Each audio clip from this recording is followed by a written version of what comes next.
आदरणीय अध्यक्ष महोदय और हमारे सभी वक्ता साथी और भाइयों और बहनों, ये जो विषय मुझे दिया गया है, द्रव्य क्षेत्र काल भाव से आत्मा की अखंडता, असल में क्या है, हम ये पूछें आपसे कि भैया बताओ, द्रव्य दृष्टि का विषय है वो द्रव्य है कि क्षेत्र है कि काल है क्या भाव है? क्या है द्रव्य दृष्टि का विषय? तो आप बोलोगे द्रव्य दृष्टि का विषय, उसमें नाम ही, उसमें आप खुद ही बोल रहे हो द्रव्य दृष्टि का विषय द्रव्य ही होगा। लेकिन यहां आचार्य इस बात का खंडन कर रहे हैं। द्रव्य दृष्टि का विषय अकेला द्रव्य नहीं है, अकेला क्षेत्र नहीं है, अकेला काल नहीं है, अकेला भाव नहीं है, बल्कि द्रव्य क्षेत्र काल भाव चारों की अखंडता को लिए हुए जो शुद्धात्मा है वो द्रव्य दृष्टि का विषय है। कहने का मतलब ये है, यहाँ पर अभी ये जो अपना प्रकरण चल रहा है अंतिम, कुल मिलाकर के 277 कलश हैं समय सार में, और इसमें 277 है ना, और इसमें 270 और 271 आखिरी में कलश, बहुत सारे कलश आए हैं। वहाँ पर बीच में 270 नंबर का कलश आया और उसके बाद में 271 नंबर का कलश आया। इसके बीच में 270 और 271 के बीच में पता नहीं आचार्य अमृतचंद्र देव के मन में क्या आया, वो शुद्धात्मा की ही बात कर रहे हैं, शुद्धात्मा की ही बात कर रहे हैं, और बीच में वो कलश बोलते बोलते बीच में गद्य बोलने लगे, और वो गद्य भी कुछ ऐसा बोल रहे हैं मानो वो भी एक कलश हो, मानो वो भी एक कोई पद्य हो। लेकिन सामान्य से पद्य में 4 पद होते हैं, लेकिन ये जो उनको पद बनाना था ये 5 पदों का पद है। जैसे नमोकार मंत्र है ना अपना 5 पदों का, लेकिन वो तो गाथा में किसी प्रकार से एडजस्ट हो गया। लेकिन यहाँ पर जो है उन्होंने इसको पद्य नहीं बनाया, लेकिन आप यदि सुनोगे तो उसको वो बोल जरूर रहे हैं ऐसा ही मानो पद्य ही बोल रहे हो। ये निकालना 270 के बाद में बेटा, 270 के बाद में।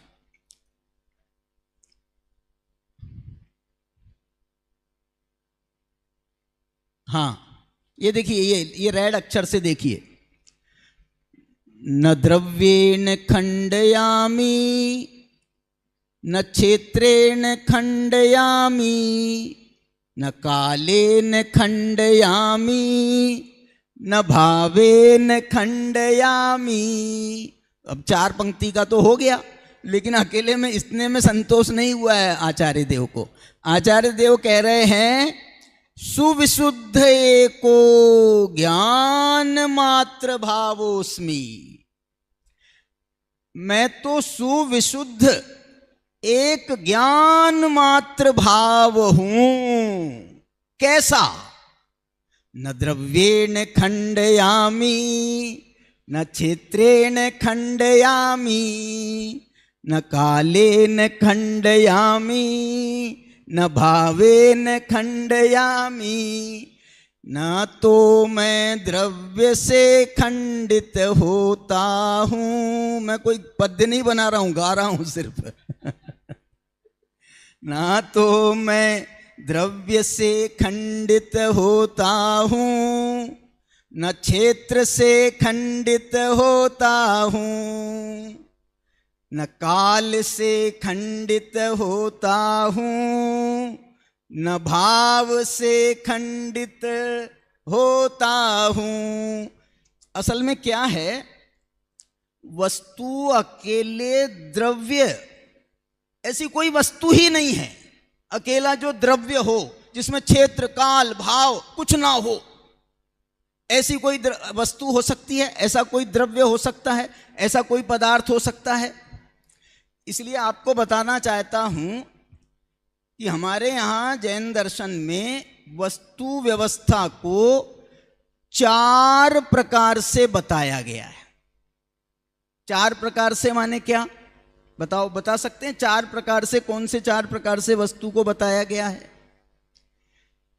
6 द्रव्यों की तरफ से वस्तु का विस्तार किया गया, 5 अस्तिकायों की तरफ से वस्तु का विस्तार किया गया, 9 पदार्थों की तरफ से वस्तु का विस्तार किया गया और 7 तत्वों की अपेक्षा से वस्तु का विस्तार किया गया है। दर्शन पाहुड़ में एक गाथा आती है जिसमें आचार्य देव ने छद्दव्वनौपयत्था पंचत्थिकाया सत्य तच्च ऐसा कहकर के व्यवहार सम्यक दर्शन के विषयभूत अकेले तत्वार्थ श्रद्धानम को सम्यक दर्शन नहीं कहा। उन्होंने 6 द्रव्य, 5 अस्तिकाय, 9 पदार्थ और 7 तत्व, इन सबके श्रद्धान का नाम सम्यक दर्शन कहा। एक 19 नंबर की गाथा है दर्शन पाहुड़ की। 19 नंबर की गाथा में वो ये कह रहे हैं कि 6 द्रव्यों के श्रद्धान का नाम भी सम्यक दर्शन है, 5 अस्तिकायों के श्रद्धान का नाम भी सम्यक दर्शन है, 7 तत्वों के श्रद्धान का नाम भी सम्यक दर्शन है और 9 पदार्थों के श्रद्धान का नाम भी सम्यक दर्शन है। मतलब ये जो 4 है ना, यदि इन 4 की गहराई में आप जाओ तो आपको ख्याल आएगा इन 4 के पीछे भी ये द्रव्य क्षेत्र काल भाव का रोल है। 4 के पीछे द्रव्य क्षेत्र काल भाव का रोल कैसे है बताओ? द्रव्यों की अपेक्षा वस्तु स्वरूप को क्या बताया है? द्रव्यों की अपेक्षा 6 द्रव्य बताए। क्षेत्र की अपेक्षा वस्तु को कैसा बताया है? तो 6 द्रव्य की अपेक्षा से 5 अस्तिकाय बताए हैं, क्योंकि अस्तिकाय का संबंध बहुप्रदेशी द्रव्यों को अस्तिकाय कहा जाता है, बहुप्रदेशी द्रव्यों को।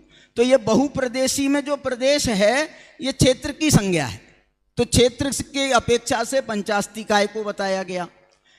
फिर भाव की अपेक्षा से क्या बताया गया?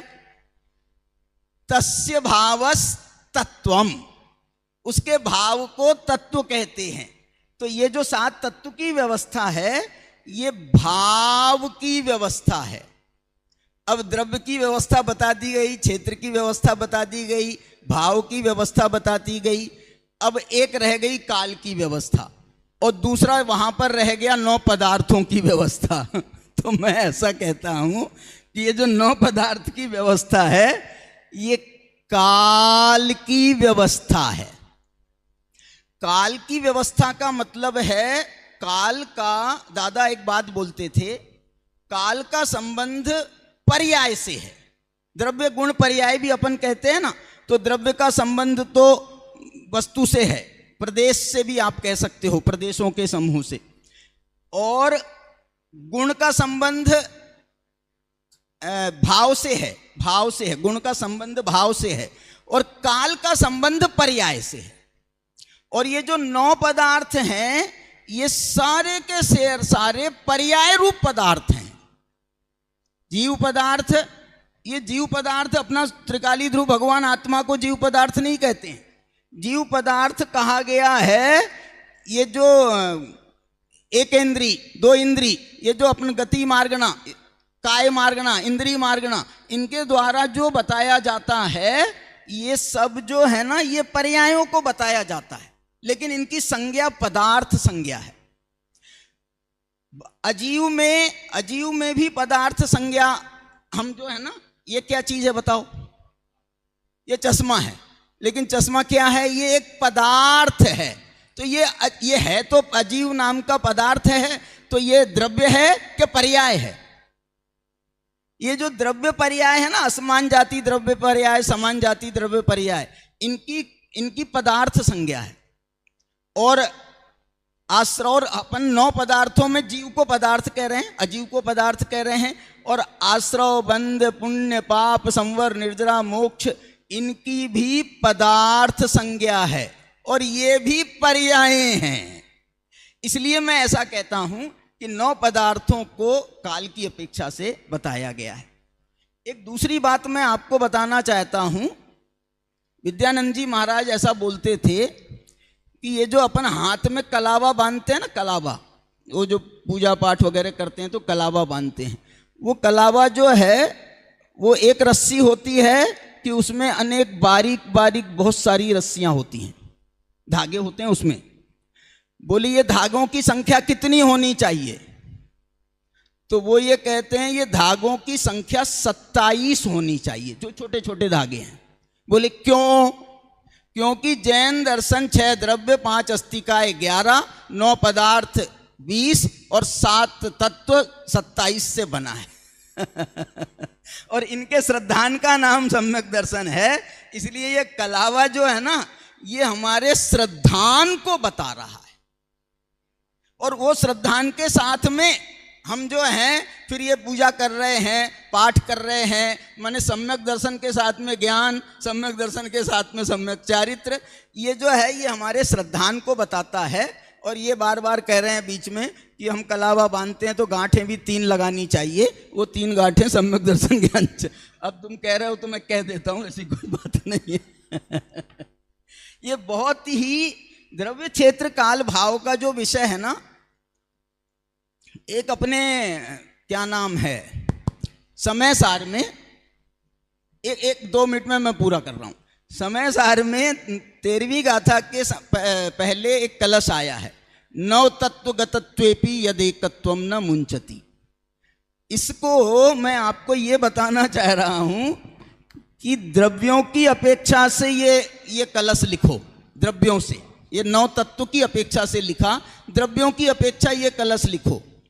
तो षट द्रव्य गतत्वेपि यदेकत्वम न मुंचति, पंचास्तिकाय गतत्वेपि यदेकत्वम न मुंचति, 9 पदार्थ गतत्वेपि यदेकत्वम न मुंचति, सप्त तत्व गतत्वेपि यदेकत्वम न मुंचति, 9 तत्व गतत्वेपि यदेकत्वम न। माने एक अपने यहां पर छुल्लक धर्मदास जी हुए, छुल्लक धर्मदास जी, छुल्लक धर्मदास जी से पूछा 6 द्रव्यों में तुम्हारा आत्मा कौन सा द्रव्य है? 6 द्रव्यों में तुम्हारा आत्मा कौन सा द्रव्य है? तो वो ये कहते हैं मैं 7वां द्रव्य हूं, ये 6 द्रव्यों में मैं नहीं आता, मैं तो 6 द्रव्यों के ऊपर। जैसे ये कह रहे हैं ना, उनसे पूछा 9 पदार्थों में 9 तत्वों में तुम्हारा कौन सा तत्व है? तो क्या जवाब दिया अमृतचंद्र ने? उनने बताया जीव तत्व है, अजीव तत्व है, पुण्य है, पाप है, कोई नहीं बताया। उनने तो कहा ये 9 तत्वों में जो सब में जाता हुआ भी और एक रूप भी नहीं होता, 9 में जाता है, लेकिन आप एक में ही फंसा करके उसको रख दोगे तो वो एक में रहने को तैयार नहीं है, वो तो 9 तत्व में जाता है और अपने एक तत्व को नहीं छोड़ता है। ऐसे ही 6 द्रव्यों को जानता है आत्मा, लेकिन 6 द्रव्य रूप नहीं होता, ऐसा ज्ञान मात्र सुविशुद्ध भावोस्मि, ऐसा मैं ज्ञान मात्र भाव हूं।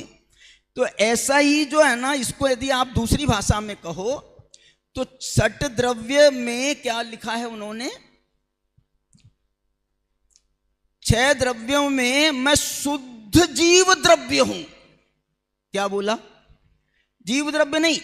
पारणामिक भाव में कौन सा पारणामिक भाव हो आप? जीवत्व, भव्यत्व या अभव्यत्व?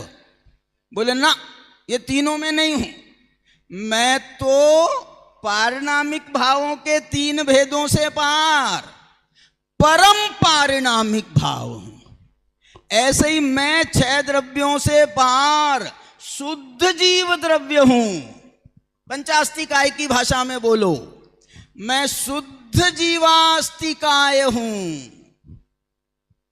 पदार्थों की भाषा में बोलो, मैं शुद्ध जीव पदार्थ हूं।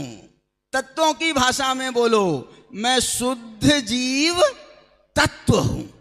तो ऐसा जो है, न द्रव्येण खंडयामी न क्षेत्रेण खंडयामी, इसमें बहुत सारी, ये जो 2 कलश है ना, इसके आगे पीछे 270 भी आप देखो और 271 भी देखो, बहुत ही सुंदर कलश हैं। क्या हुआ भैया, टाइम का क्या बोल रहे थे आप? आज पीछे कोई प्रोग्राम नहीं है, आप लीजिए कोई। अच्छा, बहुत बढ़िया। शांति जी, आपको तो कोई काम नहीं है ना? नहीं, ठीक है, अपन चलाएंगे। सुनो सुनो, बहुत बढ़िया विषय है इसमें। देखिए, मैं 270 नंबर का कलश बोल रहा हूं। 270 नंबर का कलश निकालना इसके पहले। चित्रात्म शक्ति समुदाय मयोयमात्मा सद्यः प्रणश्यति नये क्षण खंड्यमानः तस्मादखंड मनिराकृत खंडमेक एकांत शांत मचलम चिदहम महोस्मि। इस 47 शक्तियां बताई आचार्य देव ने, और ये 47 शक्तियों में ही हमारा आत्मा जो है ना, वो ऐसा घूमने ना लगे और एक शक्ति वो है, एक शक्ति ये है, ऐसी चित्रात्म शक्ति। ये 47 शक्तियों को ही कह रहे हैं चित्रात्म शक्ति। चित्रात्म शक्ति माने चित्र विचित्र। कोई जीवत्व है तो कोई चिति है, तो कोई दर्शन है, तो कोई ज्ञान है। अब और जाएं आगे तो वो असंकुचित विकासत्व है, वो अकार्य कारणत्व है। इनका एक दूसरे से क्या लेना देना है, लेकिन ये विचित्र है, विचित्र। तो चित्रात्म शक्ति समुदाय मयोयम आत्मा, ये जो आत्मा है वो एक एक शक्ति वाला नहीं है, चित्र विचित्र अनेक शक्तियों के समुदाय वाला आत्मा है। और कैसा है? चित्रात्म शक्ति समुदाय मयोम आत्मा सद्यः प्रणश्यति नये क्षण खंड्यमान। असल में क्या है, ये जो 47 शक्तियां हैं ना, इन 47 शक्तियों को यदि एक एक शक्ति को विषय बनाते हैं तो एक एक नए खड़े होते हैं। प्रवचन सार में तो उन्होंने वो 47 धर्म बताए भी हैं, और उन 47 धर्म में एक एक धर्म को विषय बनाने वाला एक एक नए भी बताया है। यहां पर उन्होंने नए नहीं बताए हैं, शक्तियां बताई हैं, लेकिन इन शक्तियों को विषय बनाने वाले 47 नए हैं। इसका कथन ये 270 नंबर का कलश कर रहा है। वो कह रहे हैं कि एक एक शक्ति को विषय बनाने वाला एक एक नए है, लेकिन तुम एक एक शक्ति को विषय मत बनाना। क्यों? क्योंकि ये आत्मा एक शक्ति वाला नहीं है, चित्रात्म शक्ति समुदाय मयोयम आत्मा। और एक एक नए से आप एक एक शक्ति को बनाओगे विषय, तो ये आत्मा खंडित हो जाएगा। न एक क्षण खंड्यमान, नयों से विषय बनाओगे तो ये खंडित हो जाएगा। तस्मात्, इसलिए, तस्माद अखंड मनिराकृत खंड में का, इसलिए ये आत्मा तो अखंड है, लेकिन यदि तुम गुण भेद से, शक्ति भेद से आत्मा की अलग अलग शक्तियों को समझना चाहो तो हम खंडों का, माने इन शक्तियों का कोई सर्वथा निराकरण नहीं करेंगे। देखो क्या शब्द लिखा है, अखंडम अनिराकृत खंडम है। अखंड, लेकिन ऐसा अखंड है जिसने अपने खंडों का, अपने गुणों का, अपनी शक्तियों का निराकरण नहीं किया है। क्या बात है। एकांत, ऐसा एकांत शांत मचलम चिद चैतन्य स्वरूप आत्मा अहम अस्मि, मैं हूं। इस प्रकार से ये बात उन्होंने कलश में लिखी 270, और उसके बाद ये बात लिखी। देखो, एक शांति जी, एक प्रयास कर सकते हैं हम। 47 शक्तियों में कितनी शक्ति द्रव्य वाली हैं, कितनी शक्ति क्षेत्र वाली हैं, कितनी शक्ति काल वाली हैं। हम बहुत सारे प्रयोग कर रहे थे कल यहाँ पर, तो कितनी शक्ति सामान्य है, कितनी शक्ति विशेष है, ये प्रयोग किया था। तो ऐसे द्रव्य वाली शक्तियों की खोज करें, क्षेत्र वाली, क्योंकि यहाँ पर आचार्य कह रहे हैं वो द्रव्य से खंडित नहीं होता।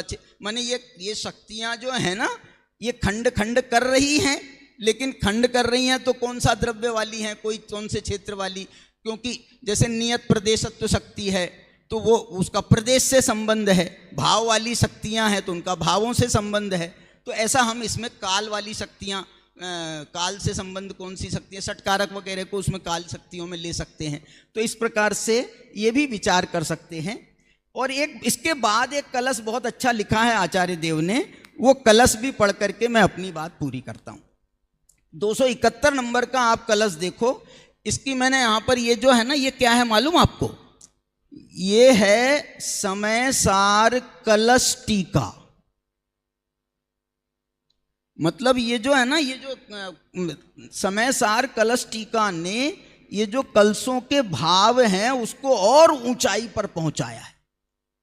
ये द्रव्येण खंडयामी न क्षेत्रेण खंडयामी, यद्यपि ये कलश नहीं है, लेकिन टीकाकार ने उस पर भी टीका लिखी है और बाकी गाथाओं को और टीकाओं को समावेश नहीं किया है, लेकिन सिर्फ ये दो शब्द, दो लाइन के जो है ना, इसकी अलग से टीका है इसमें, न द्रव्येण खंडयामी न क्षेत्रेण खंडयामी की। देखो ये 271 नंबर का कलश, वो ये कह रहे हैं कि तुम्हारा भाव कैसा है। माने भाव से बात कर रहे हैं, अभी द्रव्य क्षेत्र काल को गौण करना, ये भाव से बात कर रहे हैं। बोले आत्मा का भाव कैसा है? तो वो ये कह रहे हैं योयम भावो, जो मेरा यह भाव है, ज्ञान मात्रो अहम अस्मि, ये मेरा भाव ज्ञान मात्र भाव है। अच्छा, तो ज्ञान मात्र भाव का क्या अर्थ समझे हम? गेयो, गे ज्ञान मात्र, ये ज्ञान मात्र का मतलब जो ये लोक में सारे के सारे गेय हैं, इन सारे गेयों को जानने वाला है, ऐसा ज्ञान मात्र भाव है क्या? तो कह रहे हैं गे ज्ञान मात्र सनैव, उसको अकेले गेयों को जानने वाला इतने तक सीमित मत कर देना, सनैव। फिर कैसा है? गेयो गेय ज्ञान कल्लोल वल्गन,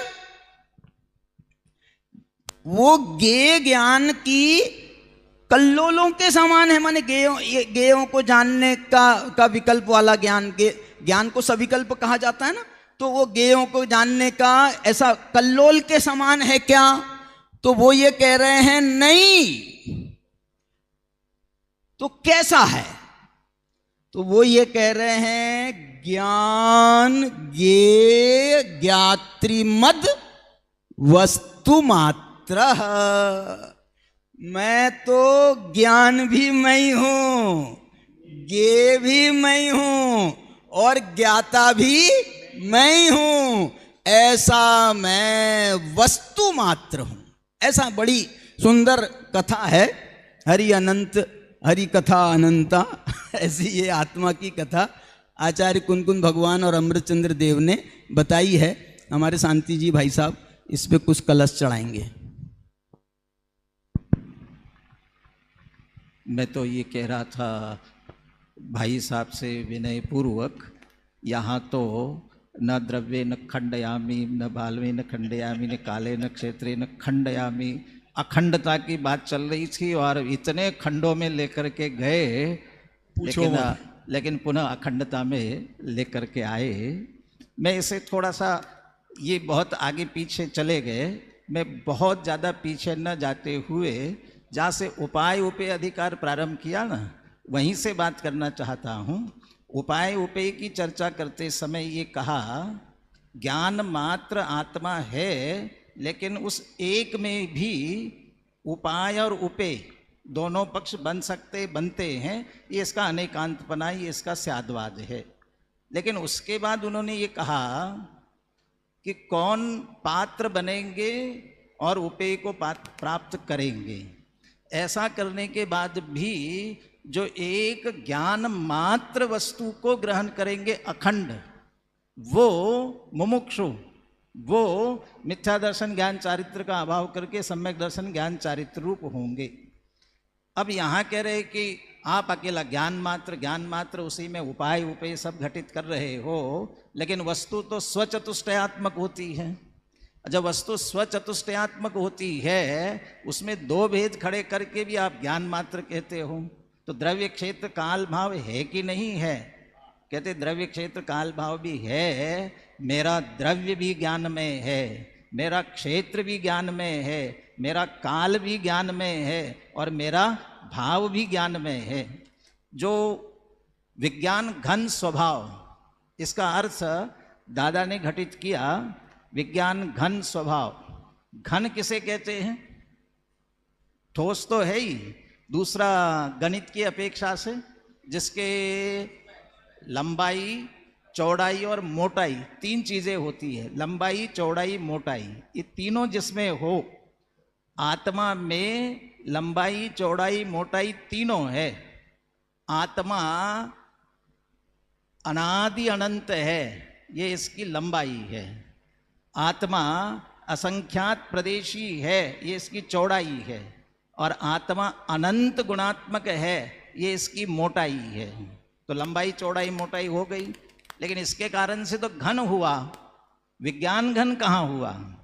तो विज्ञान घन इसलिए हुआ, वो जो अनादि अनंत है ना, अनादि से लेकर अनंत काल तक वो ज्ञान ज्ञान ज्ञान ज्ञान रूप है। उसके जो असंख्यात प्रदेश है वो सब ज्ञानमय ही है। और क्या रह गया? अनंत गुण, वो अनंत गुण भी ज्ञानमय ही है। इसलिए द्रव्य, क्षेत्र, काल, भाव ये सब ज्ञान मात्र ही है। ज्ञान मात्र पने में सभी आते हैं, इसलिए कोई खंडित नहीं होता। ज्ञान मात्र सुविशुद्ध एक भावोस्मि, एक भाव ही हूँ। और इसमें जो आते हैं वे उपाय को प्राप्त करके उपेय रूप हो जाते हैं।